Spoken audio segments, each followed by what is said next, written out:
Welcome, everyone. Thank you so much for joining the 21st Annual Environmental Summit. So while we might not be able to enjoy the great networking opportunities that we have in person and we've had in prior years, this virtual summit is still a unique event to learn about the range of environmental issues that advocates, legislators, and members of the administration will be working on to advance this year. So different issues will be addressed in each of the 3 summit days. You'll hear short presentations from leading experts on specific issues, as well as some of the policy priorities of our legislative and administrative leaders. Today, we're fortunate to have both Governor Ned Lamont and DEP Commissioner Katie Dykes, who will join us at 1 o'clock to discuss their goals for the year ahead. While many of you may be immersed in a particular issue or leading the charge at the legislature or just want to get more involved generally on environmental protection in Connecticut, our goal for the summit, as I said, is to help everyone gain a basic understanding of a range of issues so we can be unified in our efforts. This is especially important in a time when those daily in-person communications that keep us all connected and up to date are just not possible right now. So many legislative priorities last session were making good progress right up until the coronavirus shut down in March. So nevertheless, there's been a lot of activity since then, and we believe that many of these issues are ripe for passage in 2021. CTLCB has been working with our partners to update the environmental briefing papers on major environmental initiatives that we'll be addressing this year. The links to the briefs are in your chat, so make sure you keep your chat open, along with the links to the speaker bios and the summit agenda you can find there, as well as our sponsors. And please note, though, that the chat has been disabled for participants to convey messages, but we do encourage you to use the Q&A feature available on the bottom of your screen. So you just click on the Q&A button at any time during the summit to submit your question, and we'll get to as many as we can after each presentation. But before we get started with our first panel, I want to thank this year's top sponsors, Vineyard Wind, City and State Public Affairs, Operation Fuel, and the Valerie Friedman Fund for generously underwriting the summit. And we're so grateful for the many generous contributions from our members when they registered for the summit, so thank you. On to the first panel to hear about one of the big topics this session, how to address our growing waste management crisis. Lou Burch is the Connecticut Program Director for Citizens Campaign for the Environment, who'll talk about modernizing the bottle bill. Sam King, who's owner of Blue Earth Compost, will discuss composting and unit-based pricing. And Kim O'Rourke, Recycling Coordinator for the City of Middletown, will speak about extended producer responsibility, among other things. So thank you so much for joining us this morning. Go ahead, take it away, Lou. Thanks so much, Lori, and to everybody at the League for putting this important program on every year. Happy to be here with you all today to talk a little bit about some of Connecticut's solid waste and recycling challenges. And so just a little bit of context here. You know, Connecticut, as I think many of the folks that are on this call today are aware, is in the midst of a solid waste and recycling crisis, along with many other states. At last year's summit, we talked a great deal about this issue. I led a conversation about how the Chinese national sword policy has affected American recycling markets. That is still true. Those impacts are still being felt, and those challenges are still having an impact on our municipalities, except in many ways, the recent health crisis has exacerbated those challenges even further. And so DEP has been engaging with municipalities around the CCSMM initiative, which we're going to hear from a lot about during the next several days.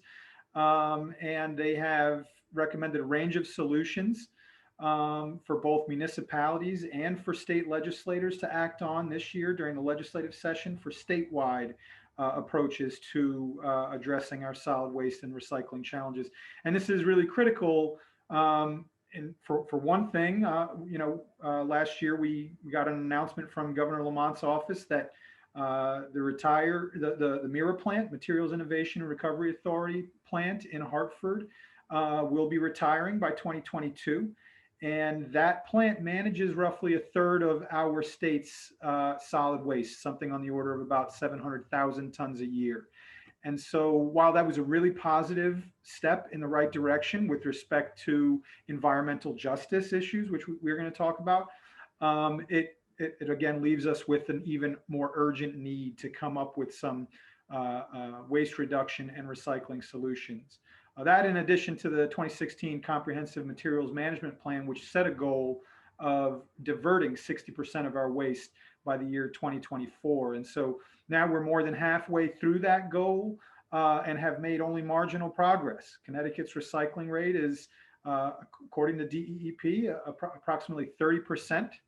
And yet in some areas we have gone backwards with respect to solid waste and recycling. And so we urgently need workable waste reduction and recycling solutions to increase recycling across our state, save our municipalities money, and to clean up our communities and our environment.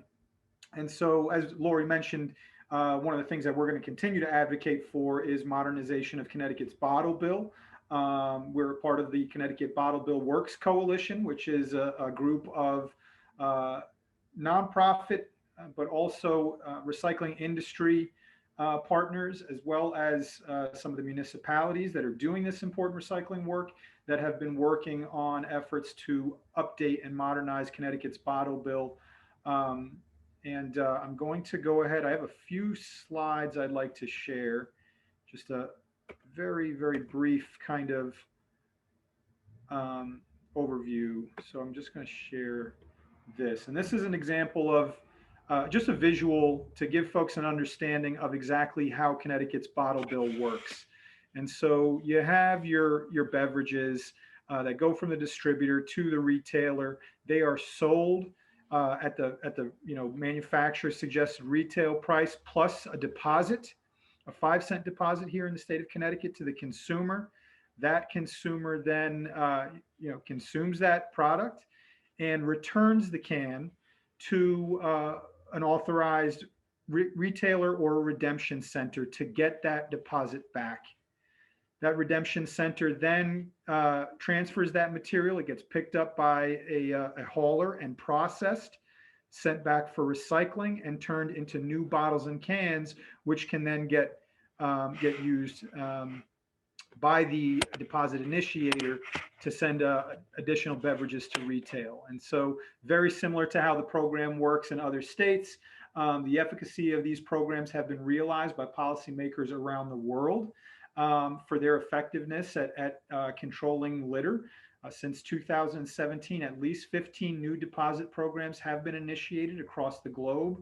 And those programs are expected to cover approximately 300 million people, which is more than double the number from where we were globally just 4 years ago. And so, again, we see that refundable container deposits are a global movement, like EPR, which we're going to talk about as well in just a few minutes. And yet, while the rest of the world moves forward using refundable bottle deposits, Connecticut lawmakers have failed to make timely updates to our program here to keep up with changing market trends and inflation.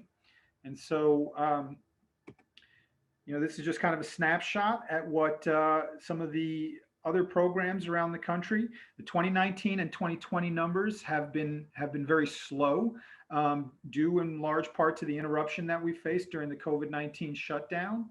But what you can see is that the states that have larger deposit value, a 10-cent deposit value, i.e. Michigan and Oregon, have recycling rates.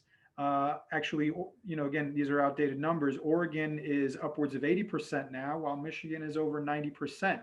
They also have complete coverage of beverage container types. So, here in Connecticut, the challenges that we face, to start out, 5-cent deposit on bottles and cans does not have the same value it did in 1980.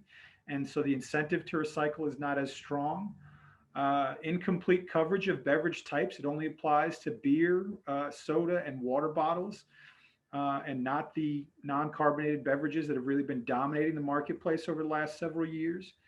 and a lack of convenient redemption services. We know that the system is overly reliant on the retail sector, which leaves it susceptible to service interruptions when things like the COVID-19 pandemic happened. And so that's actually left Connecticut with a redemption rate below 50% for bottles and cans.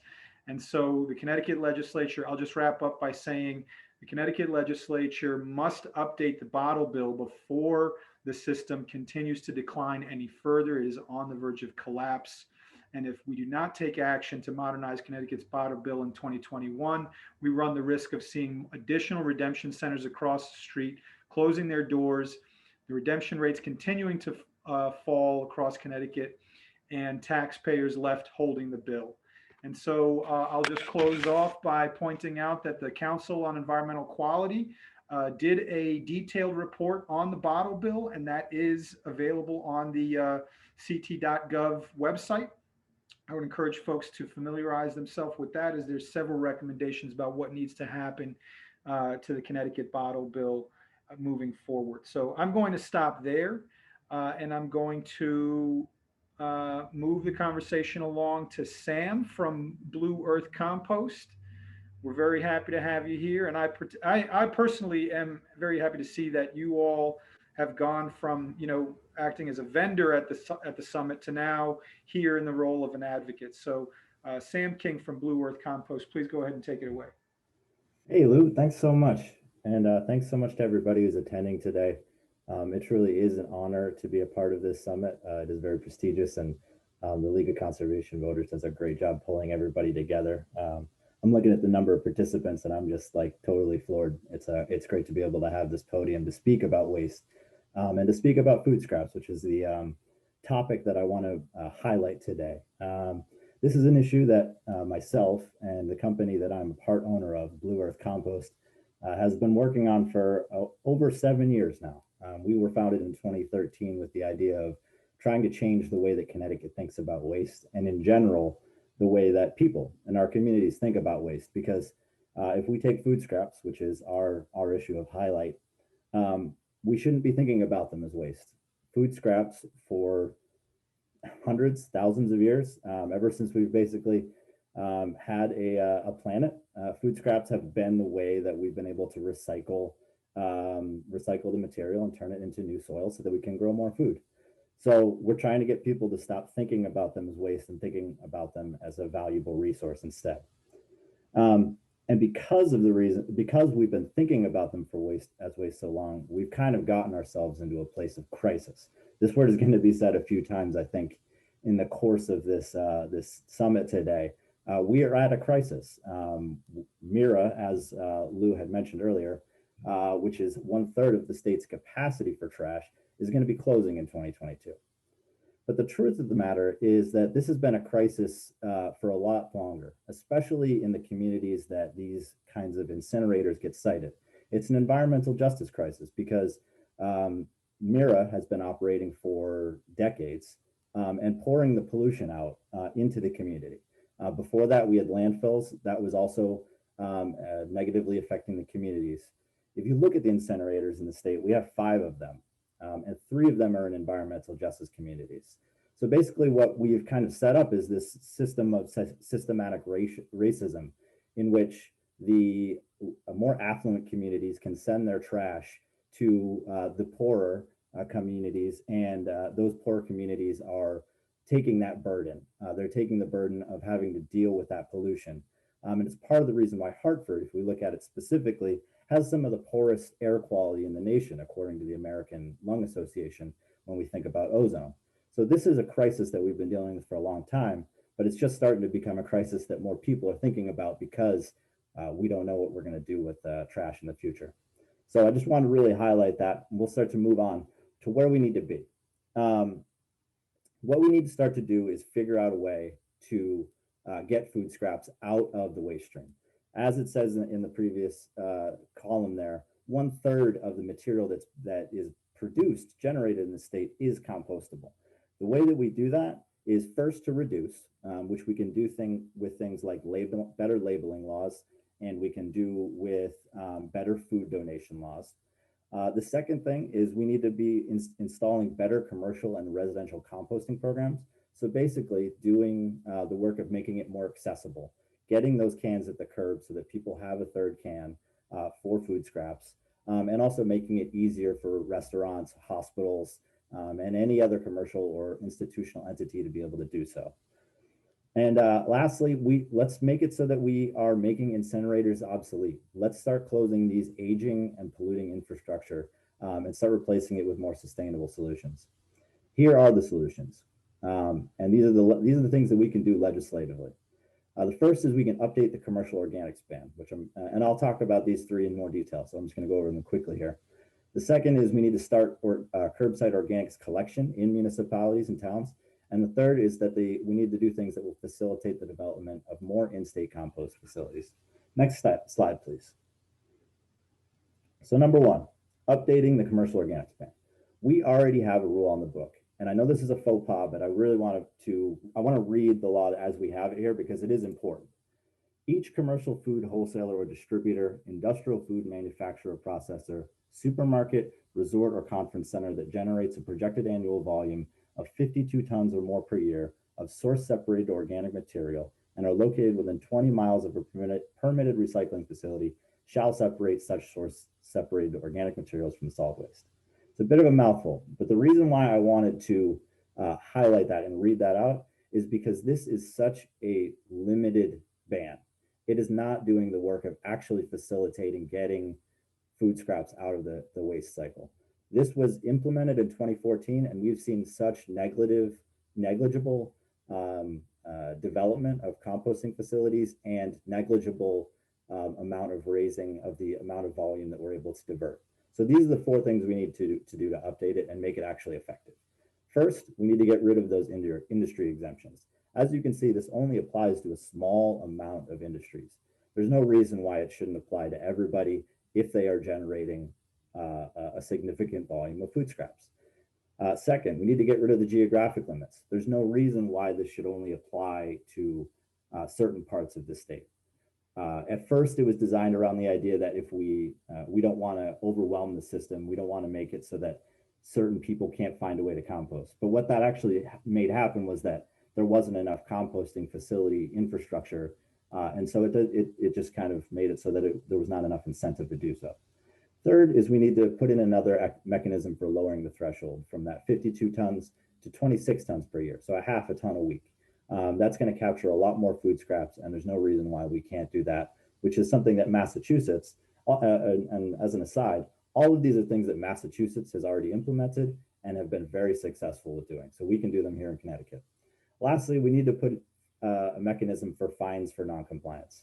There are entities in this state that know about the law, that fall under the law already, that are stonewalling the rule. So we need to make sure that we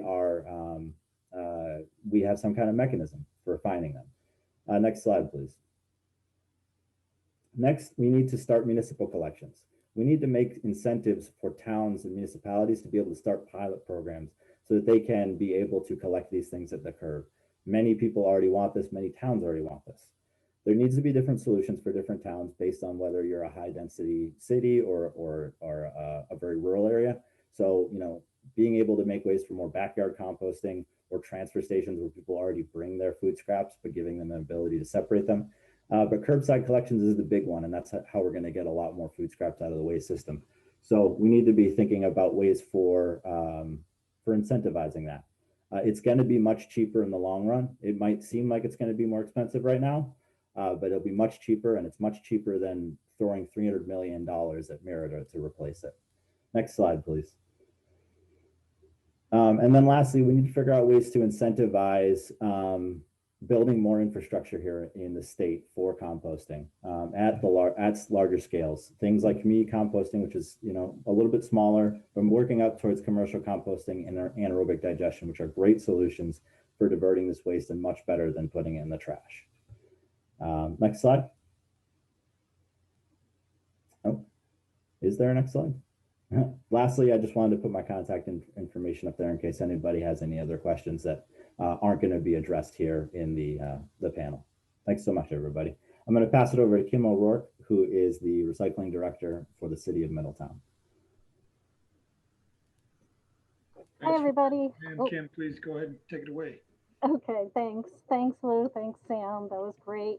And thank you for having me today. It is an honor to be here. Last year, I remember sitting in the big room at Trinity College with all those people all together, and it's funny to think of that now.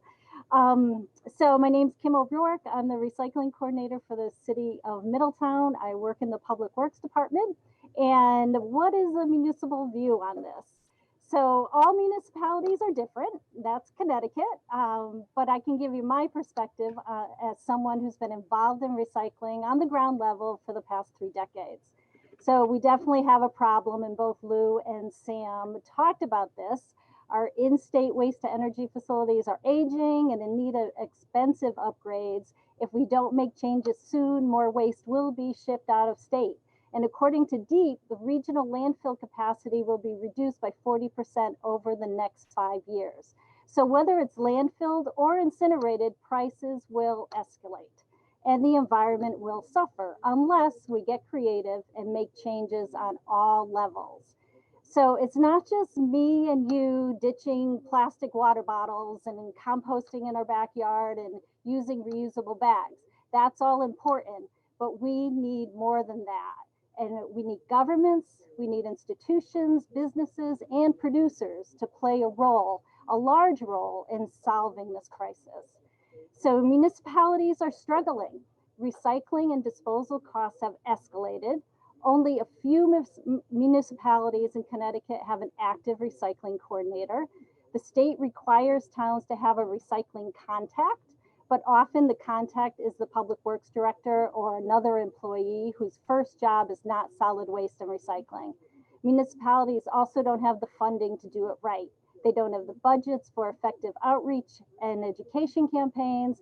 They don't have the funding for capital equipment to add new programs like food waste collection, and they certainly don't have the control over how packaging and products are designed, yet they are responsible for the proper management.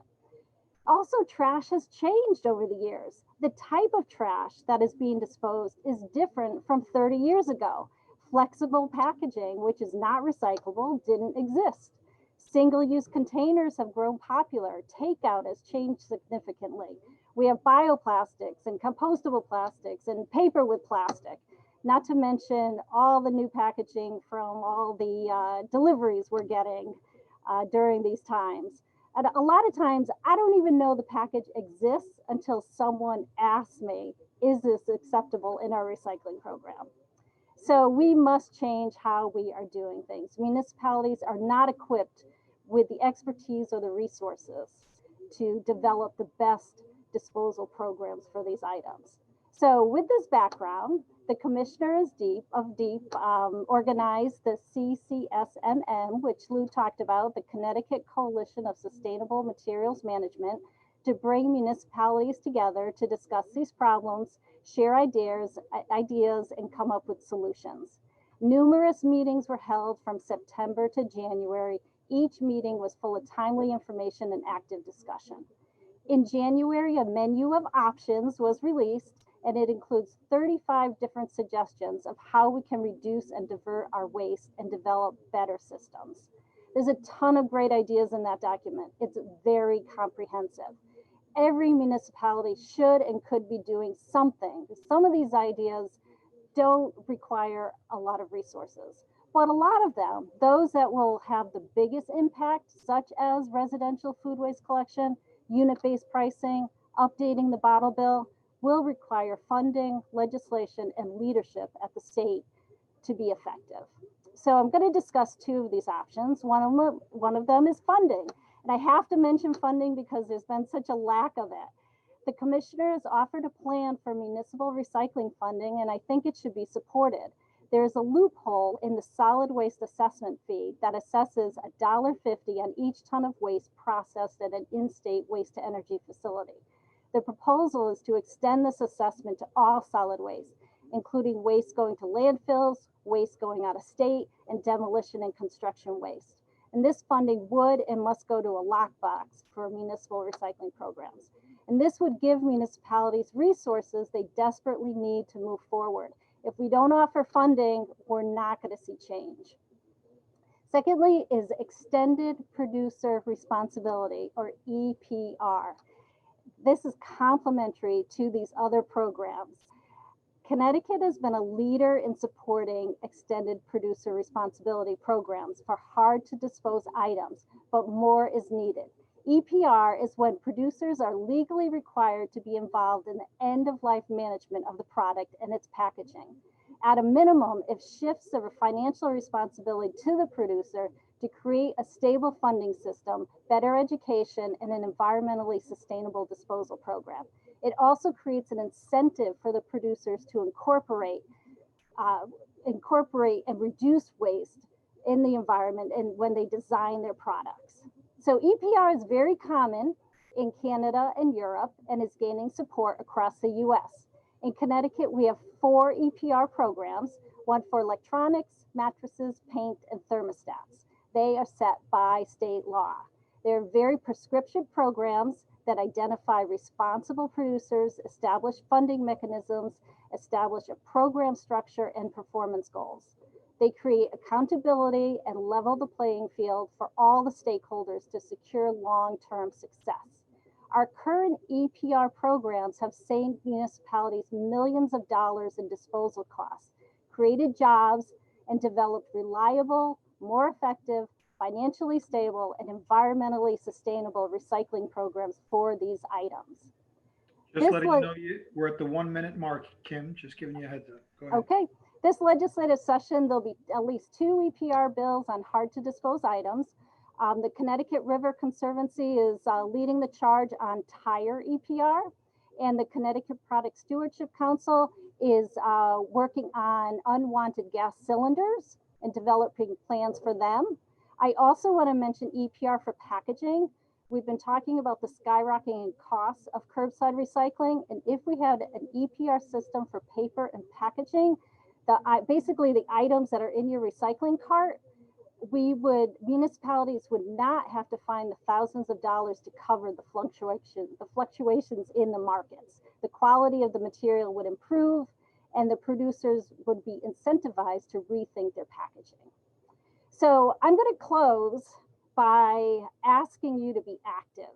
We can all take individual steps. That is important, but we also need to put pressure on our government, our businesses, and our corporations to take responsibility. Check with your community to find out what actions they are doing to reduce waste. There's a lot of ideas in that CCSMM.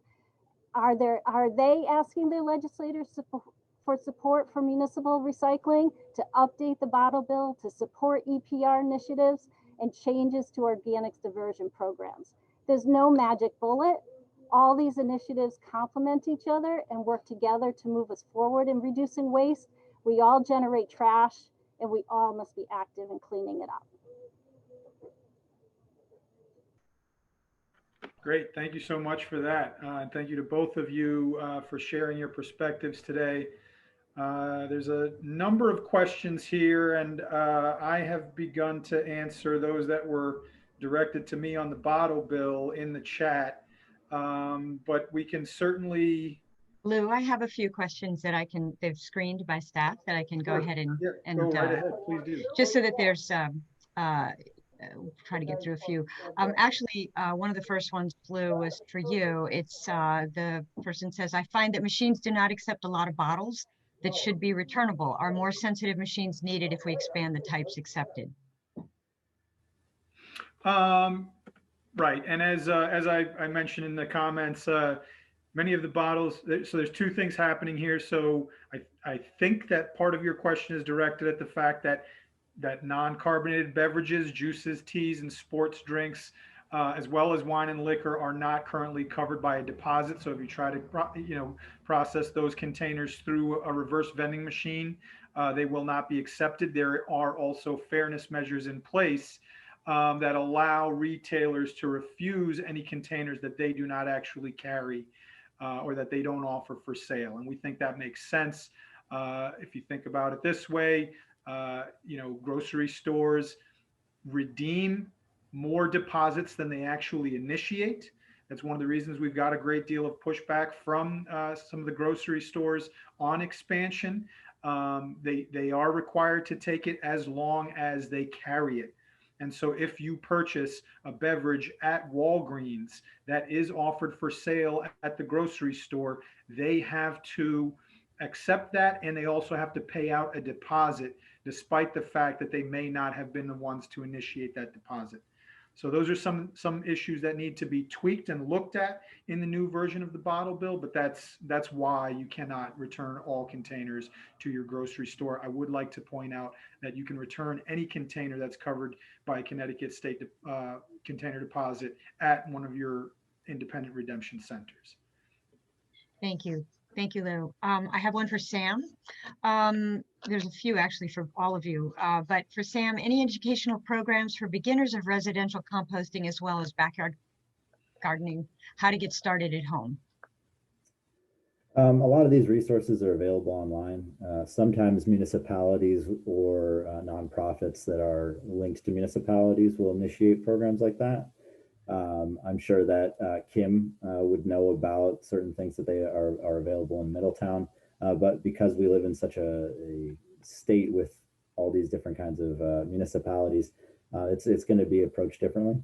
But if you're looking for resources around this, there's a lot online for getting started composting in your own backyard. So check out YouTube, check out Google, check out whatever kind of search you want to. Thank you for that. Kim, there's a question for you about how would an EPR program for consumer packaging be different from what is currently in place at the municipal level? So as a resident, you may not even notice a difference. And it depends on how it all came together. I can tell you the big difference is that it will save municipalities money. And it's estimated to save our municipalities about 40 billion, I believe it's billion or billion. Now I'm questioning myself because that's a lot of money, but it's a lot of money that it would save municipalities.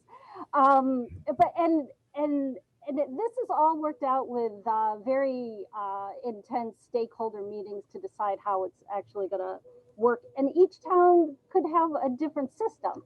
But as a resident, as a generator, you may not even notice a difference, except it'll free up money in your community. Thank you. I have another one for you, Lou. How have big beverage manufacturers helped or hindered progress on the modernizing of Connecticut's bottle bill? Beverage manufacturers and the distributors have for many years participated in a coalition, really, of opponents to the bottle bill, along with the wine and spirits lobby and the beer distributors, and have stood in the way of progress of this program. I do think it's important to point out that they have been actively involved in implementation of new deposit programs and expansion of new deposit programs all over the world. We have targeted them extensively in recent years. Pointing out that, for example, some of the big beverage manufacturers have developed new sustainability and recycling goals where they want to capture every container and get to 100% post-consumer recycled material. They can't do that with a 50% or lower redemption rate on bottles and cans. And so now you're starting to see them come to the table. They are expressing an interest in modernization. Unfortunately, they're not completely there yet. They've recently kind of approached our coalition as well as the Environment Committee, talking a lot about transitioning to a centralized stewardship model similar to what they have in the state of Oregon. However, they've made it clear to us they still do not support raising the deposit from 5 to 10 cents, which we believe is a critical component of modernization. And that furthermore, that, instead of putting out real performance goals or performance targets, rather, enforceable performance standards, they've put out a goal of achieving 80% recycling over the next 5 years, which we view as really trying to drag this process out and delay progress. we believe that we could achieve an 80% redemption rate on bottles and cans simply by expanding to cover everything and by increasing that deposit from 5 to 10 cents. So they are coming along, but they still have a long way to go. Thank you. And Sam, another question on composting. The question was, will this cost businesses and hospitals in time and money? Will they require extra support or funding? That's a very good question. In terms of extra time, there is obviously always an implementation period where you have to put a little bit of time and effort towards making sure that you're going to have a successful program and educating all the stakeholders involved in that. But once it's implemented, if those implementation measures are done correctly, it really doesn't add too much time or effort to any individual waste program. Some people, it actually saves time. In terms of costs for large producers, sometimes they will see a cost benefit or a cost mitigation to adding an additional food scrap service, depending on how their costs are already. Tip fees at composting facilities are lower, half sometimes, or even better than what they are at incinerators like at Mira. The big thing at this point is transportation, because if you're a trash hauler, you go to every single stop. You just bang, bang, bang down the street. At this point, because food scrap collection is ad hoc, collectors like ourselves have to travel further, and so the transportation costs are higher. But once we start to get that density, I think that we'll see the dynamic flip. And that's what we're hoping to see with some impressive and ambitious projects like what Kim O'Rourke and the city of Middletown are trying to do with their sanitation district, and which is, let's get everybody involved and see if we, by doing that, have the density in order to actually save money doing this. Great. We're really coming up right at the end of the panel, Lou. I know that a lot that has been talked about today, a lot of pieces of legislation are related to what you've all talked about that are right before us, I believe. A lot of those things people are going to be seeing in different forms. So some good background for a lot of these issues are also on the briefing papers that you've all helped to prepare. So we do have a lot of material. We will share the slides. We will share all the materials that we provide in the briefing papers. Please, they're constantly being updated. So if there's anything else closing that you would like to say before we pass on to the next presentation, Lou? Just like to point out that if folks are interested in getting more information about these issues, they can contact the panelists directly. Please touch base with the folks at LCV, and they will be happy to share our contact information. We appreciate everybody's interest in this topic and urge you all to, at the very least, reach out to your policymakers and let them know that you want to see real meaningful progress on fixing Connecticut's recycling system this year. Thank you. Thank you, all three of you. This was really, really informative. I appreciate it. And I know it was hard to pack all of that into just a few minutes, but thank you so much. And we'll be back. So now we're going to switch gears and we're going to hear from Deborah Donovan, who's the Director and Senior Policy Advocate of Acadia Center. So as we face the climate crisis, our clean energy future depends on electrifying everything, which means decarbonizing our electricity generation and distribution systems. So Deborah's going to discuss what's needed to modernize our regional electric grid. How can we achieve our carbon reduction and equity goals as soon as possible in a way that is also affordable and reliable? Thank you, Deborah, for joining us. Thank you, Lori. I really appreciate the introduction. I'm very excited to be here, and I want to thank everybody who's here in the audience today. So I want to just ask you to hang in there with me. This is going to be a lot of information in a short amount of time. What we're going to talk about today real quickly to start out with is just an introduction to what the regional electricity grid is for those of you who don't live in this world. This particular part of our economy and our energy system. I'm going to go over who the deciders are, a quick update on where the region stands with transitioning away from fossil fuels, and some recent developments that are quite exciting and will lead to opportunities for you to get involved in 2021 and beyond. Next slide, please. So here's a quick, simple schematic. It actually was created by the independent system operator, who I'll describe in the next slide. They do a great job with slides. We're going to be focusing on the left side of the graphic, which is the high voltage power system that serves all 6 New England states as a group. The needs of the region are pooled together. It's considered the largest and most complicated machine in the world.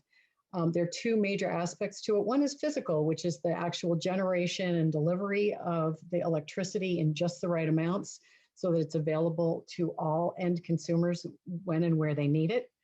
And then there's an economic aspect to it where the wholesale electricity market is where the products are bought and sold through an elaborate system of rules. The rules are intended to achieve, an economically efficient and competitive outcome to make sure that we have reliable electricity, but no more and no less than that. And what we end up with is always what's the cheapest. And as anybody knows who's tried to get a quote to fix a roof or anything like that, like the cheapest bid isn't always the one that you want to go with. Next slide, please. So there's a spaghetti diagram of the bureaucracy that sort of governs and dictates how this grid is operated and how the markets are run. It's an alphabet soup of the federal regulators. These are interstate markets, so they are regulated at the federal level. That's what we call FERC, the Federal Energy Regulatory Commission. There's an independent system operator that both physically manages the grid and administers the market rules, and we call that ISO New England. And then there's a stakeholder advisory body of about 500 members called NEPOOL, or the New England Power Pool. And they are a consultative body. Acadia Center is a member of that. All right, next slide, please. So what you didn't see on the previous slide was where are the consumers and where are the states? Who has a say in how these markets are operated and planned for and run? This slide just demonstrates what a real success story it is when states make commitments and how beneficial that is both to consumers and the environment. State commitments to energy efficiency and solar are making significant impacts at the grid level, really cutting our energy use by 15%. And as I said, has a great impact on saving money, cutting emissions. We're going to need more of this kind of resource going forward as we electrify our buildings and transportation to a fully decarbonized economy. And I'm going to compare that to where we are today on the next slide. So in the last 20 years, what this slide shows is we've gone from mostly coal and oil to mostly gas. And that is really a result of both gas being artificially cheap, but also because the market rules are out of date. They're narrow, they're biased. They're built around keeping gas plants that we have going. They're built around bringing in new gas plants. And at the same time, states are making significant commitments to cleaner sources of electricity to achieve their climate goals. And now there's this complete incompatibility with the old system and the new needs of our society and of the planet. So there are some vested interests who love things the way they are and are working very hard to keep them. But change is absolutely necessary. A delay will, slow down action to meet the climate crisis, cost consumers money, and perpetuate this inequitable and unjust system that's impacting frontline and disadvantaged communities in Connecticut and around the region. So the states have stepped forward to make space for themselves and consumers to have a stronger say in what happens. Go to the next slide. So this is the good news, is that there's been a development and it's been on a question on the table in Connecticut for almost a year now, thanks to your governor and to Commissioner Dykes, that the states have reached a common vision about what the problems are in the grid, what their objectives are, and they've concluded that relying on this, spaghetti diagram that I showed before isn't going to get us where we need to go.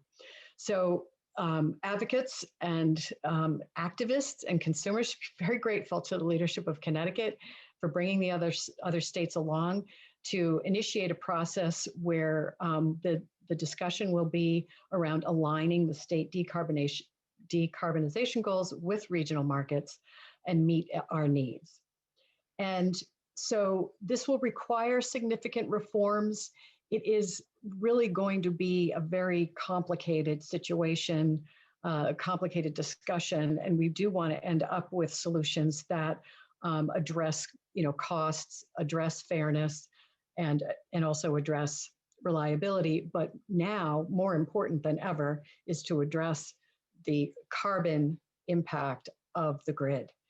So there'll be a wide range of solutions that are being explored. Those solutions will be evaluated according to what kind of impacts they have on this affordability, climate justice, and achieving our climate goals in as rapid a way as we can. The forums are open to everyone. And I would just say, as kind of a veteran of a process that restructured the utility industry over 20 years ago, that this is kind of a once in a generation opportunity, particularly where we have no time to waste, and because of the significant impact that the grid has on our climate.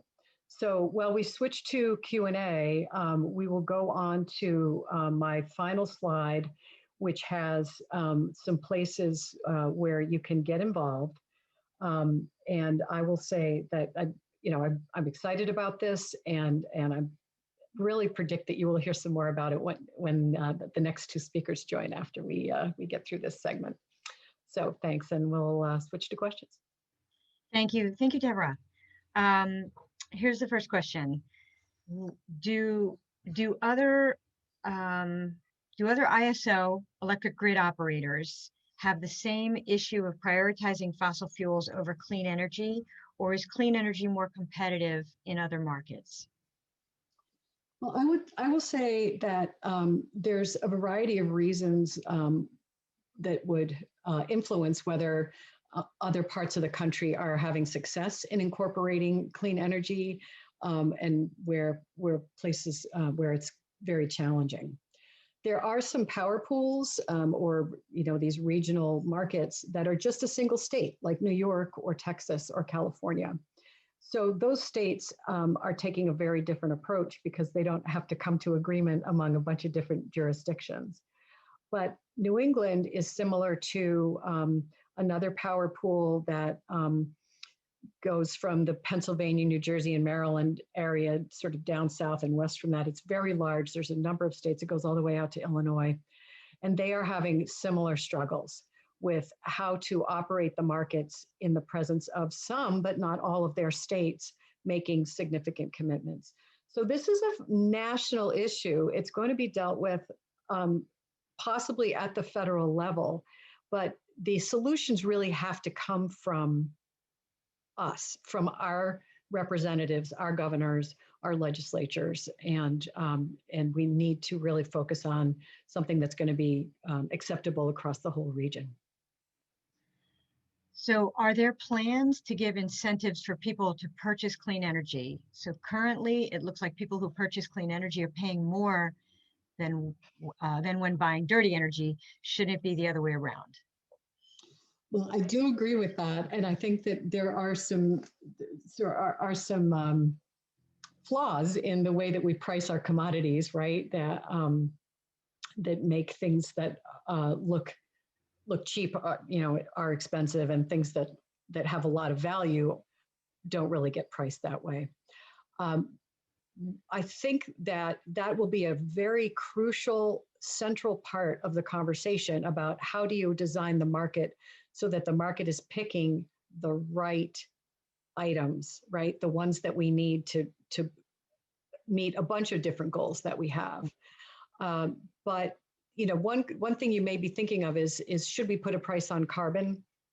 And so there are a couple of states that are really not in favor of having a carbon price that the federal government is in charge of.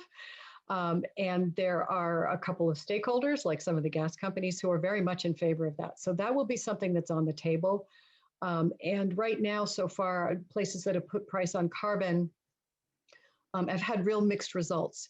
So it would really have to be done in a very conscious way and probably supported by some other very specific goals and targets besides a carbon price, if that were to happen.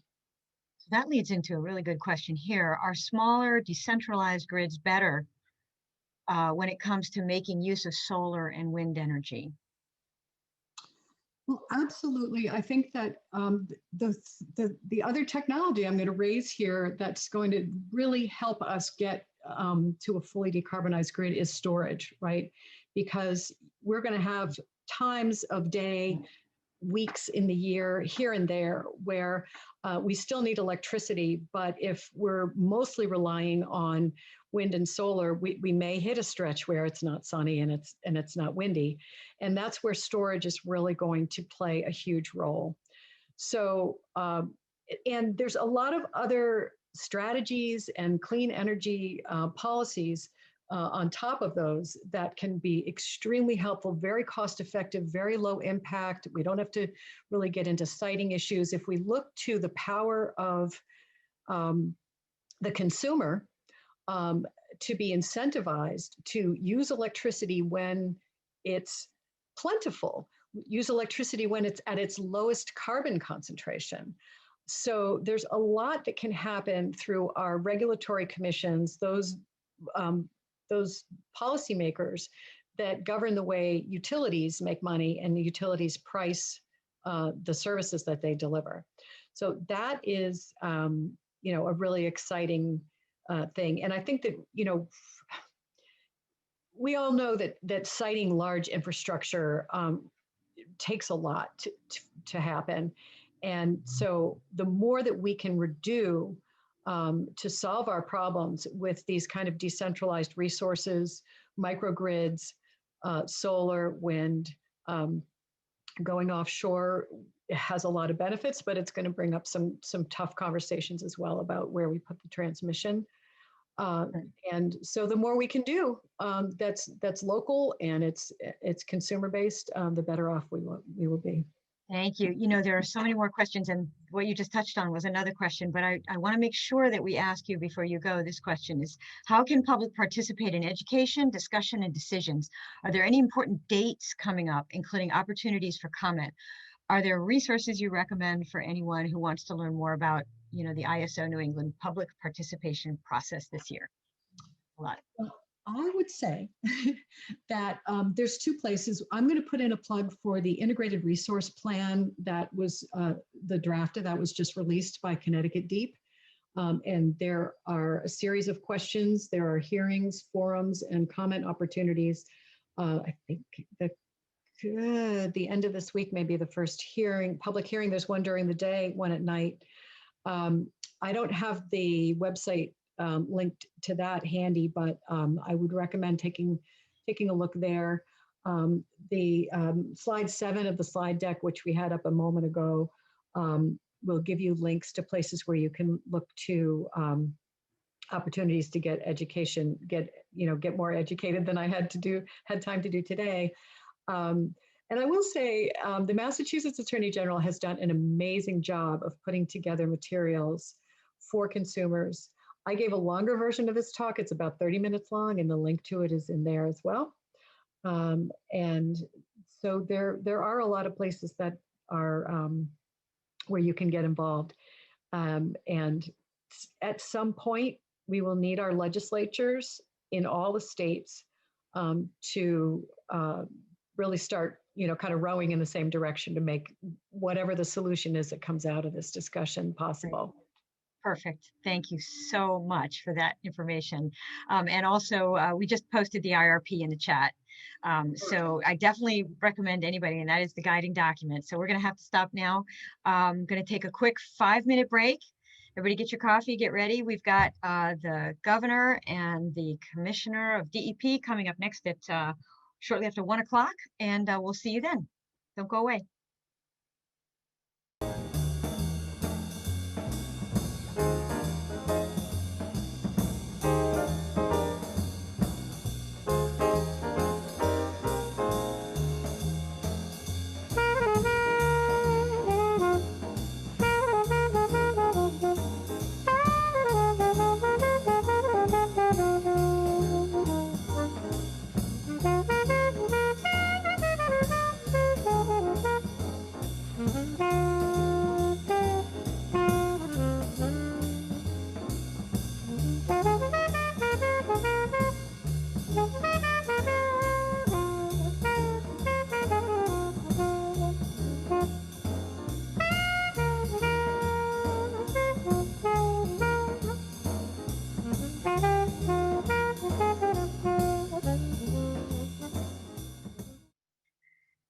So welcome back again.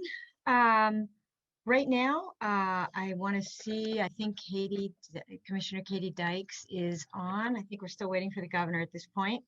But I'm going to go ahead and we're just extremely pleased and honored to be hearing directly from Commissioner Dykes this morning. And we're waiting for Governor Ned Lamont to join us at some point during the next, I guess, through the next 20 minutes. I just want to say that, you know, if he does come on, if we're just waiting, hi, Katie. I just wanted to point out, though, that through the first term of the governor's election, Governor Lamont has had great success in advancing clean energy. And the administration has really worked so hard to advance clean energy with record-breaking procurements of offshore wind. You're leading the charge on climate for calling for the 100% zero carbon emission goals for our electric grid, and by joining the Transportation Climate Initiative. So I know that you've also ramped up the Governor's Council on Climate Change and involved all levels of public participation. So we know how hard you're working and to implement many of the recommendations that are going to come out of the GC3 in the year ahead. So you are definitely, Commissioner Dykes, one of the top, most dedicated and hardworking public officials we have in our state. So Commissioner Dykes is going to give us an update on our state's environmental progress since she addressed us at the summit last year. And I believe that she'll be laying out our state's environmental priorities going forward. So because of your strong leadership and the administration, we are clearly becoming a leader in our nation on clean energy, climate change, and environmental justice. So Commissioner Dykes, go ahead. Great. Well, thank you so much, Lori. Can you hear me okay? Sure. Yep. Terrific. Thank you for the invitation to join you all today for this incredible summit. It's such an important gathering, and I'm, as much as I miss seeing everyone in person, I'm so just grateful that you've found a way to continue to bring everyone together in this online forum. And I hope that folks are staying safe and staying positive through this really challenging year. We have a lot ahead of us and a lot to talk about today. And I know I'll be joined by the governor shortly. Just so thrilled to have his support and his leadership on these incredibly important priorities. You know, the events of this past year, I think it's important to just acknowledge at the outset, have really challenged our society and our democracy in unimaginable ways. The more perfect union that we strive for is not possible without a livable planet. You know, we all know that. And we're so fortunate to have scientists and technology and institutions that can predict these environmental challenges and identify meaningful solutions. And the real question, I think, that faces us in 2021 is whether we have the strength of community that's needed to overcome our environmental challenges. You know, can we find a language of environmental protection and stewardship that will bring people together? Will we recognize injustice and fight inequality? This is going to be a year when we rebuild our communities around a common belief that sustainability requires us to change, and that change is possible. And most importantly, that change is positive for our economy and for our health and for our children's future. In the midst of this crisis, I'm optimistic about the resilience of our state and our country and our capacity for positive change. Beginning on Wednesday, in almost just about 24 hours from now, we will once again have a leader in Washington who will be a partner in protecting the environment and addressing the climate crisis. And I could not be prouder that my predecessor, our former Connecticut DEP Commissioner, Gina McCarthy, has been tapped to lead his domestic climate agenda. And closer to home, I've seen so many reasons to be optimistic, even over a really challenging year. And I want to share a few of those with you today. First, after Governor Lamont issued the first stay home, stay safe order in March, cars vanished from the road and air pollution plummeted. The phenomenon was thankfully temporary as our economy restarted, but it reminded us that polluted air is a policy choice. The burdens of pollution, asthma, and other respiratory illness fall disproportionately, unfairly on communities of color and vulnerable communities around our state. The transportation sector is the biggest contributor of air pollution and carbon emissions in Connecticut. We've known that for a long time, but now we're doing something about it. In April, we issued an electric vehicle roadmap to accelerate EV deployment in Connecticut with a goal of putting between 125 and 150,000 EVs on the road by 2025. And in July, we signed a 14-state MOU to ensure that 100% of all new medium and heavy-duty vehicle sales are zero emission by 2050. I'm hopeful that we'll get the legislation we need this session to enact the regulations so we can begin implementing that MOU and follow these other 13 states. And last month, Governor Lamont joined the governors of Massachusetts, Rhode Island, and Washington, D.C. in signing an MOU committing to the Transportation Climate Initiative program, which will guarantee a 26% reduction in transportation carbon emissions while generating $1 billion in investments in clean transportation over the next 10 years right here in our state. At least $350 million of that will be invested in communities that are overburdened by transportation pollution or underserved by our transportation system. That's $1 billion more than we have today, to fight climate change in the most polluting sector of our economy. And I'm so grateful to your leadership, Governor. I see you joined us now, and so great to have you with us in joining with our neighboring states to launch this historic initiative. Last March, when the pandemic encircled us, energy efficiency programs ground to a halt across the country. DEEP's energy policy team launched into action, and we began an immediate and intensive collaboration with energy efficiency vendors, with the Department of Economic and Community Development, the Green Bank, the utilities, and the Energy Efficiency Board to help keep our energy efficiency vendors afloat and ensure that our efficiency programs could restart safely. When the programs restarted, we increased incentives to provide economic relief to customers and kickstart program activity. Now, as a result, our efficiency vendors completed over 26,000 energy saving projects in 2020, very nearly matching their 2019 activity, despite a several months long work stoppage. I just mentioned this success because Connecticut's energy efficiency vendors are one of the most important resources that we have to fight climate change and unaffordable energy costs, which is a really profound concern for many citizens in our state, especially during the economic downturn from COVID.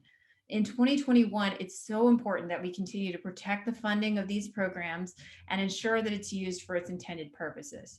And through DEEP's equity and energy efficiency proceeding, we're working harder than ever to break down barriers so that all Connecticut residents can benefit from these energy saving programs. During the pandemic, people from all across the state hit the trails as never before. Our state parks, our forests, and our land trusts became a critical respite for physical and mental health. We implemented lower capacity park closures, but we still managed to serve in excess of 10 million visitors, more than ever before. It's really remarkable. New hunting and fishing license sales increased by 17%. Trail use is still up by 50%. And our environmental conservation officers saw a nearly 300% increase in calls for service in our state parks. Thanks to your commitment to preserving open space and your hard work protecting the Passport to Parks program from sweeps and diversions, these special places and the incredible full-time and seasonal DEEP staff who care for them were able to meet the moment. So as we look forward to the 2021 outdoor recreation season, I urge you to show up for the places that have been there for us by supporting Passport, by volunteering on a trail crew, picking up litter, visiting less popular trails, and promoting Leave No Trace so that the places that we love aren't loved to death. And we have to ensure that open space is truly open and welcome to all through equitable and affordable access to public beaches and other parks and public spaces. I want to talk for a moment about another area of surprising positive change last year, which relates to the Transfer Act. The Transfer Act is, for those who aren't familiar with it, it's Connecticut's 40-year-old framework governing the cleanup of contaminated sites. It's broken and inadequate. It has tied up brownfields and red tape for years, slowing our economy and trapping pollution in urban communities. 48 states have a release-based system that works much better to accelerate cleanups, but previous efforts to shift to a release-based system have all failed in our land of steady habits. But in another remarkable sign of our capacity for positive change, in the midst of the pandemic, lawmakers came together in a special session to unanimously authorize DEEP to implement a release-based remediation program. They saw what Governor Lamont and Commissioner David Lehman and I saw, which is that facilitating cleanups of contaminated sites can be an engine of an economic recovery, improving public health, bringing properties back to productive reuse in the heart of our great cities. I'm thrilled that so many of you are participating in the working groups that are going forward, because your voices are really important in the design of these historic regulations. And I'm pleased to share that updated remediation standard regulations and environmental use restrictions will be in front of the Legislative Regulations Review Committee at the end of the month, hopefully for approval. I also want to share that we're actively implementing our PFAS action plan, which was adopted in November of 2019. Our goal is to minimize environmental exposure to PFAS, minimize future releases of PFAS to the environment, and clean up historical releases. Governor Lamont provided $2 million in bond funds, which we are using for a take-back program for AFFF foam from fire departments, a really important step in minimizing future releases, where we've been making that progress in the midst of this pandemic. And I'm so relieved that we will finally have leadership at EPA in Washington to help to deliver on a comprehensive plan at the national level to help address these forever chemicals. A little bit about the electric grid. So last month, we released the draft integrated resource plan, which maps out for the first time a pathway to achieve a 100% zero carbon electric supply by 2040, as directed by Governor Lamont in Executive Order number 3. Thanks to investments in energy efficiency and behind the meter solar, our electricity consumption has declined 18% since 2005. Isn't that incredible? It's such a remarkable figure when I first saw that in our report. And there's more good news. Our state's electricity supply is already 65% emission free. When you look at all of the resources that we are supporting through our long-term contracting programs. And thanks to Governor Lamont's leadership, that percentage is going to increase to 91% by 2025, when projects like the Vineyard Wind Park City offshore wind project, the state's largest renewable purchase in history, are scheduled to come online. So we have demonstrated in this draft IRP that a 100% zero carbon electric supply is feasible and achievable. And while we've set that target for 2040, we are already well on our way to achieving it. So many of you have been asking, what place does the Killingly gas power plant have in this decarbonized future? I have heard so many stakeholders expressing concerns about this particular plant and looking at our permitting processes as the way to solve for our decarbonization future. But I believe that we have to change the system that brought us this plant in the first place if we want to achieve our broader transformation and decarbonization goals. And we're doing that by working with the other New England states to reform the ICE New England. I'm so pleased to hear Deborah Donovan's explaining and sharing a little bit about this process just on the previous panel.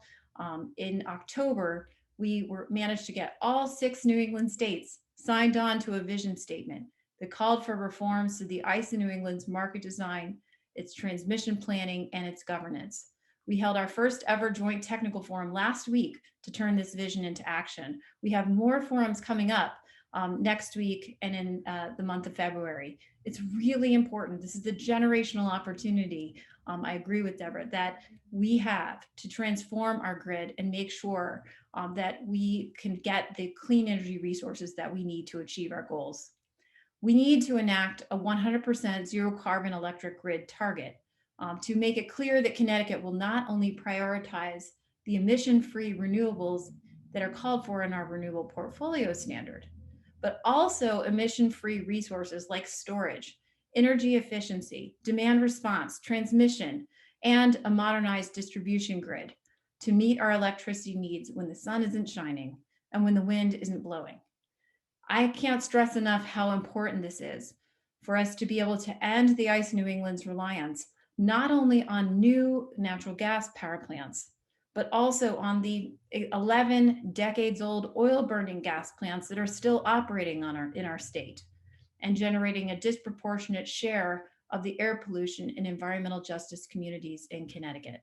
We have to solve for our decarbonization goals, not just when the renewables are operating, but especially with zero carbon resources that can maintain the reliability of our grid and the affordability of our electric supply without continuing the prolonged reliance on fossil fuel resources. I also want to talk for a moment about our waste crisis. We have relied for decades on waste energy facilities to make our trash go away affordably, and they've played a critical role in enabling communities to close municipal landfills and have reliable means of disposal. But several of these facilities are located in environmental justice communities and are among the largest sources of air pollution, stationary sources in our state. And now some of these facilities are aging and more expensive to operate. I know you heard a lot about this in the previous panel. The Mira facility would have cost taxpayers or utility ratepayers hundreds of millions of dollars to refurbish, dollars that we don't have. So this is not good news, but there is a lot of at stake here. If we don't work together, we will soon become reliant on out-of-state landfills to take our waste. And with 40% of the landfill capacity in the Northeast expected to close by 2026, that's not a sustainable solution environmentally or economically. But there is a lot of good news here. Last August, 74 municipalities across the state, small towns, large cities, joined deep in committing to scale up sustainable solutions to this problem as part of the Connecticut Coalition for Sustainable Materials Management. I know you've heard all this morning about many of the different solutions that have been identified through this process. We know 1/3 of what we throw away are food scraps and yard waste that can be composted or processed in anaerobic digesters. 40% are recyclable materials. We've heard from large cities and small towns who saw their residents' trash volume drop by 40% immediately, permanently, when they implemented pay-as-you-throw or unit-based pricing. So we've identified proven affordable solutions that can be successfully implemented in cities and towns right here in Connecticut, including through legislation, such as extended producer responsibility programs for tires and gas cylinders, bottle bill reform, strengthening the diversion requirements for businesses and institutions that generate large amounts of organic waste, ending the landfill loophole that exempts landfill waste from the state solid waste assessment. There's so much that we can do. And finally, I just want to share one of the things that gives me the greatest hope is the work of the Governor's Council on Climate Change. Through the pandemic, 7 work groups made up of more than 230 volunteer experts from universities, businesses, advocacy groups, state and local government, many of you who are participating in the summit today, came together to develop over 1,000 pages of reports and recommendations for tackling the climate crisis with equity and environmental justice at the center. And last week, we delivered to the Governor Lamont 61 recommendations for near-term actions to continue our progress in reducing emissions and to make our state more resilient to climate change impacts, including natural and working lands for the very first time. The GC3 recommendations gave us a blueprint for urgent action. At the GC3 meeting last week, GC3 members recounted dozens of ways they're already advancing these recommendations. DEEP will be funding a mapping tool for environmental impacts in EJ communities and revamping our urban forestry program, just for starters. And I'm so pleased that Governor Lamont is joining us today to talk about some of the key legislative proposals he will be introducing to implement key GC3 recommendations. As you already know, he's a champion for 100% zero emission electric grid and for the Transportation Climate Initiative program. He'll be calling for new tools for municipalities to create stormwater authorities, expand the scope of flood and erosion control boards, invest conveyance fees in gray and green infrastructure projects that will make our communities more resilient in the face of climate impacts. And he'll be calling for an expanded role for the Connecticut Green Bank to attract private capital, not just for clean energy and efficiency, but for climate resilience and so many other environmental needs of our communities. The tragic events of the COVID-19 pandemic have reconnected us to our place in nature. It's reminded us of the fragility of human life on this planet. But this experience has also shown us that positive change is possible and that equity and environmental justice must be at the forefront. And I'm so grateful to you, Governor Lamont, for your leadership throughout this pandemic, for protecting our health and environment, for listening to scientists, and for continuing to provide support and leadership for these incredibly important environmental efforts over this last year. So I want to turn it over to you to share a few remarks, but so glad you're able to join us. And Lori, thanks for having us today. Hey, Lori. Hey, everybody. And thank you, Katie. You're doing great. Appreciate all the good work at DEEP. Yeah, you give me these talking points, then they're all part of your speech. So I'll figure out what I could say that's new and different. First of all, as of tomorrow, we're no longer alone in this journey. I mean, let's face it, Washington, D.C. has been asleep at the switch when it comes to the environment for quite some time. That's changing tomorrow, for which I'm so appreciative. In the meantime, Connecticut and our region have been taking the lead. I've been struck by the fact, look, I'll start global and then go local. The first thing President-elect Biden did was make John Kerry, oversee climate initiatives. He's a former Secretary of State. Just reminds you, we're so much more effective when we work on the global stage, what we're able to do. He's doing it. First thing, out of the box, we're going to rejoin the Paris Climate Accords. Really, really important. Over the last, 4 years, and in my case, over the last 2 years, we're doing everything we can, not just as a state to take the lead on the environment, but working together as a region, because we're just 10 times more effective what we do as a region, and then how we can export that around the country, and then eventually national makes that a priority as well.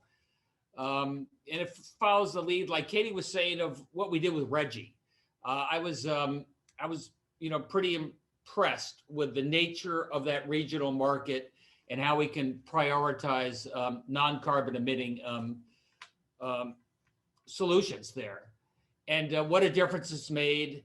And the fact that working that on a regional basis with our regional partners, we've now got an electric grid, which is, 2/3 carbon free. And if Katie's right, it'll be 90% carbon free over the next few years, really making Connecticut a national leader. And we're just getting started. Now, one of the reasons we're going to show that improvement is what we're doing in terms of wind power. Again, me, I like to work in association with fellow governors. In this case, it was Gina and Charlie in Rhode Island and Massachusetts. We went out to bid more or less at the same time for wind power off the New London coast. Because we did this together, we got some of the lowest rates, published rates in the country. Not bad for a relatively small state like Connecticut. And that allows us to jumpstart what we've got to do in terms of our carbon-free electric grid. Lori, I could use a little help in New London. That we haven't quite gotten over the finish line in terms of what we need to do to get state peer and all the platforms so we can get going on wind power there. But I'm pretty darn sure we're going to get that done. And thinking again about how working together regionally, we're able to make a bigger difference. Katie was such a champion for me on TCI. And look, I'll be blunt. I tried to find a way to get cars and trucks off the road. And I thought tolls was a pretty good idea going back a year ago. And that was just, let's say, a bridge too far for anybody in the legislature. So I said, now you're coming back with TCI, a tax at the wholesale level, but it's really the right thing to do. I need your help on this because it's not an easy thing to do. And it's an easy thing to demagogue in the legislature. And here we go again, twice burned, shame on you, Governor. But we're doing this again with Rhode Island and Massachusetts and Washington, D.C. It's a way that, again, what we did for the electric grid, we can now do in terms of transportation fuels. Katie reminds me every day that transportation is the fastest growing sector for particulates and pollution in our area. And it's so important. And now is the time for us to take a lead on this. And it represents real money for our transportation fund, real money for all electric buses and the such that we're getting going on right now. It doesn't impact our competitive position with our fellow states. So I'd urge anybody on this call that's slightly sympathetic with what we're trying to do on TCI, step up, because I think it makes an enormous difference in terms of complementing what we're doing on the electric grid with the transportation infrastructure and how we can really bring down pollutants in our region. And it just reminds me what Katie was saying about environmental justice. If I've learned anything during this COVID crisis, it's how it impacts different communities in different ways. The healthcare disparities, especially for Black and brown people, many of whom are much more likely to live next to transportation corridors, many of whom are much more likely to get asthma and thereby suffer COVID-related complications and other complications. And I feel deeply that this is one other way that I can expand what we're doing on the environment and tell communities why it's particularly important to them. Katie mentioned, what we're doing in terms of the mirror plant and finding alternatives there to, what would have been hundreds of millions of dollars to upgrade that trash to energy plant, which creates particulates and other dangers in the community. What we're doing in terms of that old fossil fuel burning plant in Bridgeport, shutting that down. I think that's down by this summer over the next few months, replacing that at least with something cleaner burning and doing what we can in terms of the communities there. I love the fact that we are, for the first time in a while, fully funding our energy efficiency fund. Not only does it, bring down emissions at the household level, it also brings down energy and heating costs for middle-class homeowners who are getting hammered on that. And it represents really decent paying jobs for the next generation of folks, the green collar jobs. So for me, it really checks a lot of boxes in terms of why it's important. And again, brings a broader constituency for what we're trying to do on the environment. And I'd say the same thing for the Green Bank. We're fully funding the Green Bank, no more of this diversion stuff going on. And now is more important than ever because not only will our Green Bank have a reliable source of recurring revenues that they'll be able to leverage for green technologies and the such, but you couple that with what President-elect Biden has talked about in terms of infrastructure and how green infrastructure and environmental infrastructure and technologies are going to be a big part of what he's investing in. Connecticut's ready to step up. Connecticut is ready to take a lead there. And we will have a revenue stream in place. And hopefully we'll have design builds in place that allow us to be at the front of the line. So we can take 10 cents in taxpayer dollar and turn it into at least $1 worth of environmental advantages for folks where we want to be. So look, I'm here to stick around and take your questions, but I like to think that wind power aside, we do have the wind to our back when it comes to the environment right now. I think we have a broader constituency who understands how important it is. There are some issues like TCI that are very easy to demagogue.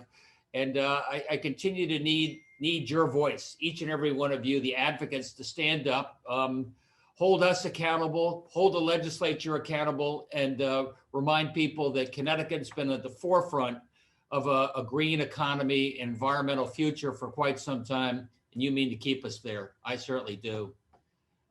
Thanks, everybody.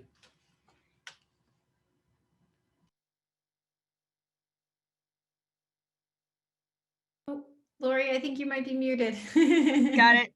These things were popping up. Unmute, unmute. I just want to say thank you. Thank you so much, Governor. You have been an absolute champion. Your administration has really put a spotlight on climate change. I think we're looking for big things, and I think the momentum is there. Like you said, the wind's in our sails with the new administration.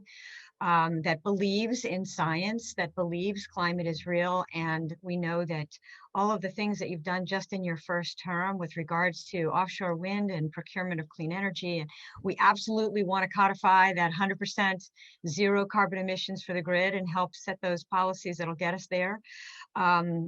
The energy efficiency, I almost forgot about that, how you had protected those fundings going forward. And that most recently, the TCI is huge. I mean, the fact that Connecticut really took the lead, really opened the doors. And I think a lot of other states, because of that, are going to follow along. And a lot of people are working on that. So thank you so much for that. There are a number of questions. And I think for Katie or for Katie, or for the governor.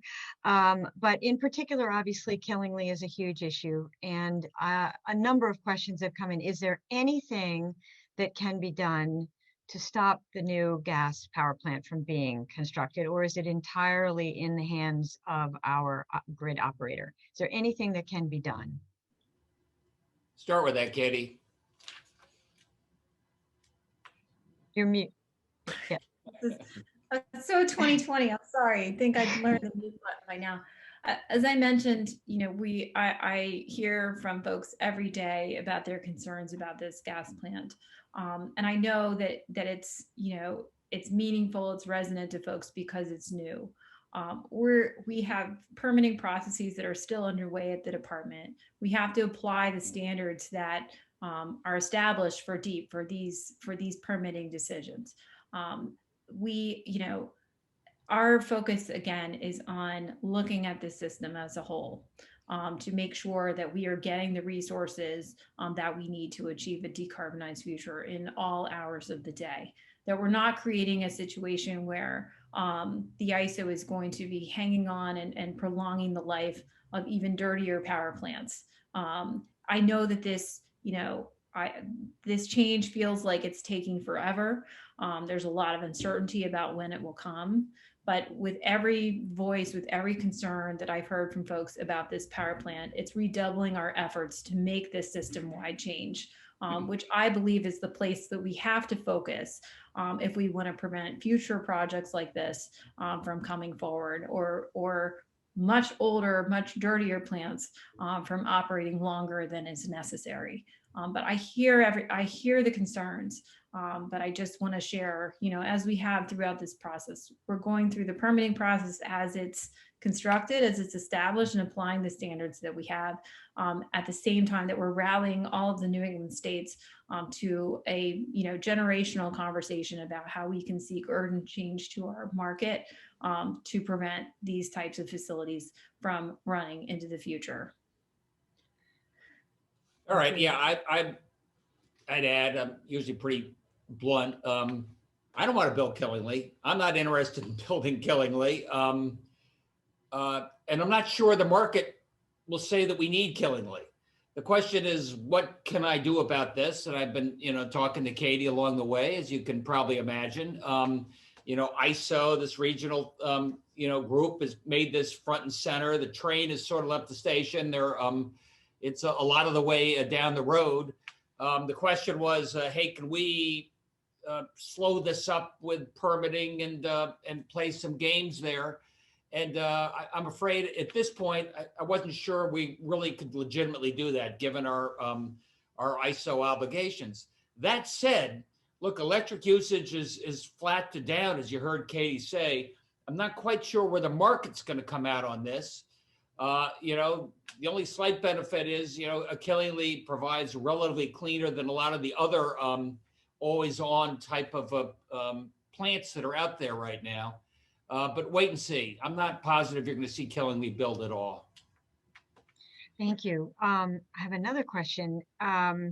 With more offshore, this is coming from the audience, with more offshore wind coming online in the coming years, how are we going to address transmission, making sure that it isn't a spider web of transmission lines across the ocean?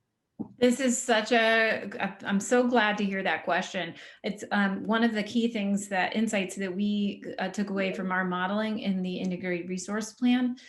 We've made lots of commitments to procuring new offshore wind, but we are rapidly running out of places to plug it in. And we found that we could see a significant percentage of the renewable energy produced by these new facilities get spilled basically or curtailed by the ISO if we don't build out the transmission system proactively, along with at the same time, coordinated with our procurements of new renewables. So when we launched that vision statement from the 6 New England states, we called for not only reforming the market, but changing the way that the ISO plans for the transmission grid to make sure that it's synced up with our clean energy procurements, because we want to make sure there's free flow of electrons, that it's not only we're getting that emission-free renewable energy generated, but delivered affordably and efficiently to our consumers. So really, that is going to be a major focus for DEEP, working with the other states over the next year or two. Thank you. The only thing I'd add on that, Katie, is remember the Secretary of Energy, the incoming Secretary of Energy, and the incoming Chairperson of Appropriations, who you may know as Rosado, have both said, Connecticut, think about the big green infrastructure projects that would make a difference. So I hope the wind interconnection and the grid upgrade are part of what we will be prepared to say we're ready to hit the ground running. Absolutely. Thank you. I know we're running a little long, but I really just want to be able to ask one last question. It's completely shifting gears a little bit. We have a national campaign, 30 by 30, right? That's supposed to focus on protecting 30% of our land and water resources by 2030. And I'm wondering how you think Connecticut is going to be able to contribute to this effort. We have a lot of people on who really work a lot in land and water conservation. I'm sure they'd love to hear your thinking on that. Well, we're so proud to have a legacy of committing to support open space through our open space grant programs that have been, very successful, in part because of the broad support. There's nothing that we work on, I think, that has more, engagement and more boosters at the local and the community level than our commitments to open space.